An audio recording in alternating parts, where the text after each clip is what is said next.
This looks like a biker crowd to me.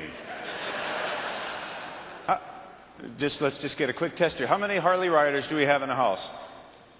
See that? That's the Harley salute. I'm glad to have you here. How many imported motorcycle riders do we have in the house? There's your real heroes that have enough guts to stand up and admit that, ladies and gentlemen, so thank you. Glad you're here. Everybody's in a good mood? Everybody's feeling all right? Yeah, woo, good. Serms. There are serms in the house. I don't know what a serm is. I just like saying it. It sounds good. Sounds good. Hey, you know what? I'm dressed better than a lot of you. I just noticed that. Some of you have ties and stuff on. That's totally inappropriate. Hey, you know what? I just got to level with you here. I'm not here to talk about motorcycles today, so don't worry about that. I'm not here to try to sell you on a motorcycle or sell you on a Harley or tell you what a life-changing, life improvement, not going to do any of that today. We're not going to talk about hardware today. We're not going to talk about how motorcycles are made. We're not even going to talk about how they're sold. What I'm going to be talking about today are things that, and for the life of me, I can't understand why, things that don't get talked about in a traditional business meeting or in a traditional business setting.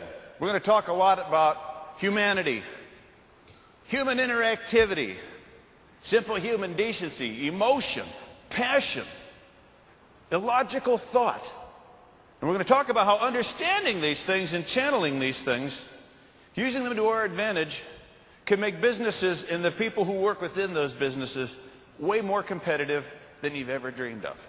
Instead of focusing so much on what we do, what we produce, what we sell, we're going to talk about the whole other side of the human experience and how tapping into that and understanding that can make amazing things happen for you. And we're going to do that, if it's okay with you, within the context of a discussion about Harley Davidson. You know, there's a Harley Davidson plant right here in Kansas City. So before you get out of town, you know, with the barbecue stains all over your shirt and God knows what else, do yourself a favor, if you got some time, and go see the plant. When you're done going through the plant, buy one of those pins. Plant pin souvenir, because all proceeds of those pins will be used to benefit the shareholders of Harley Davidson Motor Company, so I thank you in advance for doing that. Oh, I'll get in trouble for that. You were expecting some kind of national disaster appeal, weren't you? All righty, let's get it going. You know what? In its 103-year history, Harley Davidson has done a lot of things right. Harley Davidson built its first motorized bicycle. That's essentially what that is. In a simple little garage in the Davidson family's backyard in Milwaukee, Wisconsin. They did so not ever imagining it would turn into what it has turned into, but quite simply to take the effort out of riding a bicycle and to provide a much more cost-efficient alternative to riding horseback. Now, and that's true.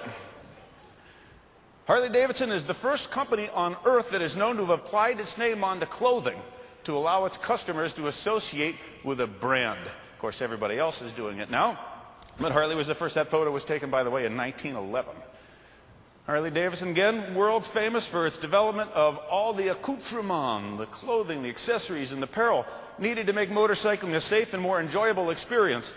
The styles in these motorcycle jackets have gone virtually unchanged now, nearly 85 or 90 years later. And what's really kind of nice is, remember all those horses that Harley Davidson put out of business?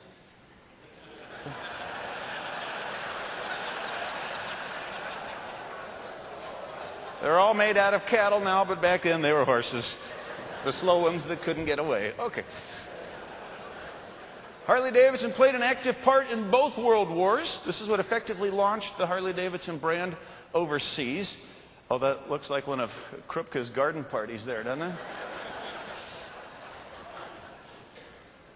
So people throughout the world now, by the mid-1940s and beyond, knew what Harley Davidson was, knew what it represented, knew that it was American, powerful, a symbol of authority and machismo and whatever it is you want to attach to it.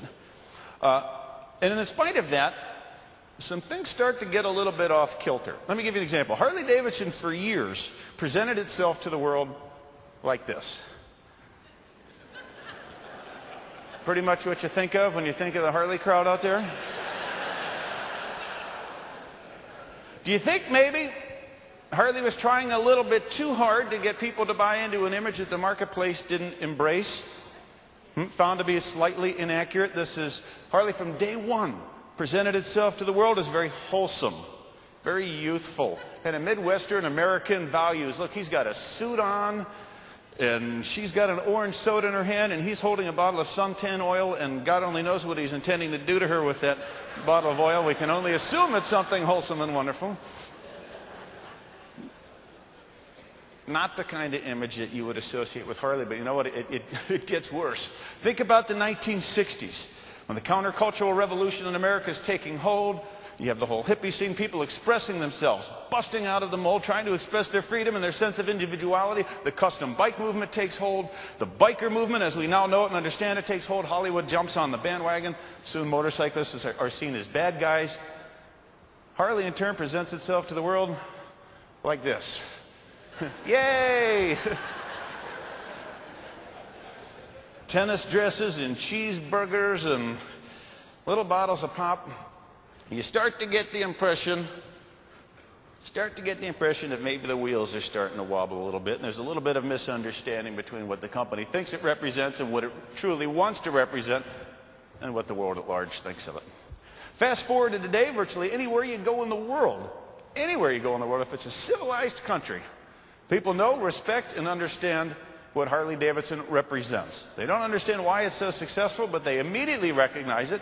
It's seen as a symbol of power and authority in America and freedom throughout the world. But more to the point, business people recognize and see in Harley-Davidson something that's iconic and something that's very, very successful, and something that a lot of businesses wish that they could tap into some of what Harley does and does so well, and learn some lessons from Harley and apply that to its own business. And that's why I'm here. But what's interesting is everywhere I go, when you talk to business people about Harley-Davidson, they'll always try to connect Harley-Davidson's success to the quality of its product. I know why Harley's so successful. Harley-Davidson builds a really great, super high-quality product. That's absolutely true. That's absolutely true. That is not what makes Harley the most successful brand serving the motorcycle industry, or one of the most successful brands serving any industry on earth. Or they'll say Harley-Davidson built a lifestyle around its brand. You know, you bring people together and they have fun and they ride their motorcycles and they wear the really attractive, overpriced clothing and everything is wonderful. And I say, yeah, that's part of it, but that's not why Harley's so successful. They say you built a culture in your manufacturing facilities, your headquarters building, and in your dealerships that's hell-bent on delivering that great quality product and that great lifestyle experience for customers. All those things are true.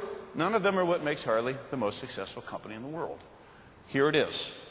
Harley is the most successful company in the world because we made a concerted effort to become that. And in order to do that, we decided we were no longer going to compete the way anybody else in the industry competes. We're going to stand for something different. We're going to look at how everybody we compete with goes to market. Everybody in the market at that time, and there were 4 big players, Honda, Yamaha, Kawasaki, Suzuki. I'm sure you've heard of them all. Everybody went to market the same way. Quality. Let's talk about our quality, our reliability, our horsepower, our dealer network, our vast distribution network, our service, our commitment to customer satisfaction.